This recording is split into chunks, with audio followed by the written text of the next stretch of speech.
Yesterday, I discussed about discounted cash flow, how to use in it company's selection. Now, there are limitations of everything. हर चीज़ का limitation है दुनिया में. तो discounted free cash flow के limitations क्या क्या हैं उस पर हम लोग डिस्कस करते हैं. तो फर्स्ट उसका जो लिमिटेशन है that is annual depreciation. Company का प्रॉफिट और इन्वेस्टमेंट तो हम लोग देख रहे हैं, लेकिन कंपनी की क्या होती है वो एनुअल डेप्रिसिएशन भी होती है जो कि डिस्काउंटेड कैश फ्लो में कहीं भी काउंट नहीं होती है. ओके सो और ये जो डेप्रिसिएशन का जो वो कंपनी जो अपना पैसा कंप्लीट करती है या निकालती है तो वो एनुअल जो उसके प्रॉफिट होते हैं वहीं से कंपनी उसको मैनेज करती है. Second one is the company is currently operating at full capacity, that is further growth is possible only through the further investment. The company की जो उसकी जो ऑपरेटिंग है, जो उसकी जो स्टार्टिंग की जो इनकम है at full capacity, that is further growth is possible only through their further investment. Company जब तक फर्दर इन्वेस्टमेंट नहीं करेगी तो प्रॉफिट नहीं होगा. अगर एक जगह आके कंपनी रुक जाएगी तो उसका एक हर चीज़ एक लेवल तक आके रुक जाएगा. तो कंपनीज हरदम क्या करती है हमेशा कि वो फिर से इन्वेस्ट करती है, जो कि डिस्काउंटेड फ्री कैश फ्लो में उसका डिस्कशन नहीं होता. The third one is there is no major changes companies debt position. Company के डेट पोजीशन में कोई मेजर चेंज नहीं होता है. तो these are the limitations of discounted free cash flow in stock evaluation. Now the basic thing is that, एक मैं आपको बताती हूँ, रिटर्न ऑन इक्विटी और profit after tax growth. Return on equity और profit after tax growth is free cash flow. वहां से क्या होता है free cash flow. Free cash flow क्या है? Return on equity and profit after tax growth. Profit basically profit क्या है? टैक्सेशन के बाद जो पैसे बचते हैं दैट इज कंप्लीट प्रॉफिट. तो ये सारा हो गया फ्री कैश फ्लो. अब वैल्यू क्या है कंपनी की? फ्री कैश फ्लोज और current cost of equity. Free cash flow और कॉस्ट ऑफ इक्विटी, तो ये क्या है? ये कंपनीज की वैल्यू है. Return on equity, profit after tax growth हो गया free cash flow, and cost of equity and free cash flow, ये सारा मिलके हो जाता है कंपनी का वैल्यू. मतलब इक्विटी पे रिटर्न क्या आया, प्रॉफिट आफ्टर टैक्स ग्रोथ क्या है, तो कंपनी की वही फ्री कैश फ्लो हुई. और कंपनी के पास अगर कैश फ्लो है और free cash flow plus cost of equity, दोनों मिलके क्या हो गया? कंपनी की वैल्यू हो गई. अब the one most important thing, What we look for in a company. हम लोग कंपनी में क्या देखते हैं, क्या चाहिए हमें कंपनी में? What we look for in a company. Compounding, हमें कितना रिटर्न मिलेगा. द कंपनीज जो स्टॉक्स की रेट होती है वो कंपाउंडिंग पे काम करती है, पावर ऑफ कंपाउंडिंग. अब कंपाउंडिंग क्या है जैसे मैं बताती हूँ. बहुत साल पहले, एक बार की मतलब स्टोरी है, just I have forgotten that Kings name. उस राजा का क्या नाम था? उसके दरबार में कोई अनाज मांगने आया. उसने कहा कि मुझे चावल चाहिए. राजा ने कहा इट्स ओके, कितने चाहिए? उसने कहा कि जितने शतरंज के जो चेस के जो जितने सारे ब्लॉक्स होते हैं उसमें वो भर जाए, मुझे उतने चावल चाहिए.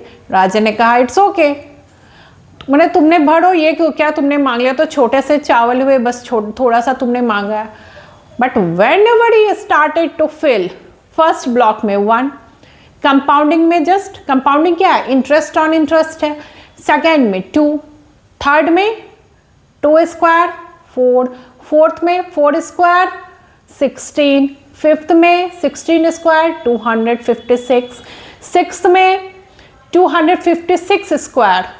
देन सारे के स्क्वायर करते करते खजाना का सारा चावल निकल गया. So this is the power of compounding. This concept works in stock market. आप अगर सपोज किसी कंपनी के स्टॉक का रेट 100 है, मे बी वो फॉल हो जाए, 100 होके मार्केट में क्रैश हुई, अगर कंपनी अच्छी ग्रोथ में है, आपने उसका पूरा इवैल्यूएशन किया है, तो वो गिर के कहाँ आ गई? 100 से 90, 90 से 85, आप माइनस में होंगे, डोंट वरी अबाउट दैट. हाँ, बहुत ज़्यादा अगर कंपनी के न्यूज़ को आप देखते हैं, अगर आपको सब कुछ पता है, अगर कंपनीज, अगर जैसे अभी अनिल अंबानी की कंपनी हुई है, रिलायंस पावर या कोई भी है, तो खैर पूरे डूबने की कगार पे है, it's a different thing. Otherwise जिस कंपनी की ग्रोथ अच्छी है तो वो पावर ऑफ कंपाउंडिंग पे काम करेगा. जैसे सपोज वो अगर 50 से 100 हो गया, वहाँ से मार्केट क्रैश हुआ तो कितना आएगा? वो 80 आएगा, लेकिन 50 नहीं आएगा. अगेन फिर वहाँ से चलना शुरू होगा, फिर वहाँ से चल के वो 90 जाएगा, फिर क्रैश करेगा, फिर 100 आएगा, फिर क्रैश करेगा, फिर 110 आएगा, अगेन फिर 105 आएगा, देन 120 जाएगा, 115 आएगा. ऐसे करके वो पावर ऑफ कंपाउंडिंग पे किसी भी ब्लू चिप कंपनी या नॉर्मल मिड कैप कंपनीज होती है, इवन स्मॉल कैप कंपनीज, अगर आपका सिलेक्शन अच्छा है तो इस स्मॉल कैप कंपनीज आपको एक सर्टेन टाइम में आपको अच्छा रिटर्न देती है. सो स्टॉक मार्केट कंप्लीटली कंपाउंडिंग पे काम करता है. तो हम लोग किसी कंपनी में क्या देखते हैं कि हमें रिटर्न कितना मिलेगा. ओके, जैसे अल्बर्ट आइंस्टीन ने कहा था कि पावर ऑफ कंपाउंडिंग के बारे में उन्होंने कहा था कि this is the 8th wonder of the world. संसार का 8वां अजूबा है power of compounding. Albert Einstein ने कहा था कि संसार का 8वां अजूबा क्या है? Power of compounding. क्योंकि ऐसा कोई रिटर्न है नहीं, ऐसी कोई पॉलिसी है ही नहीं. Basically compounding is interest on interest.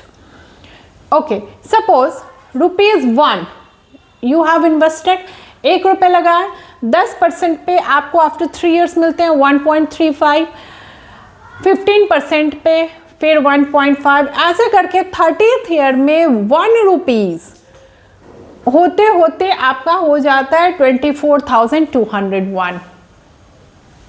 30वें साल में 1 रुपया आपका 24,201 रुपया हो जाता है.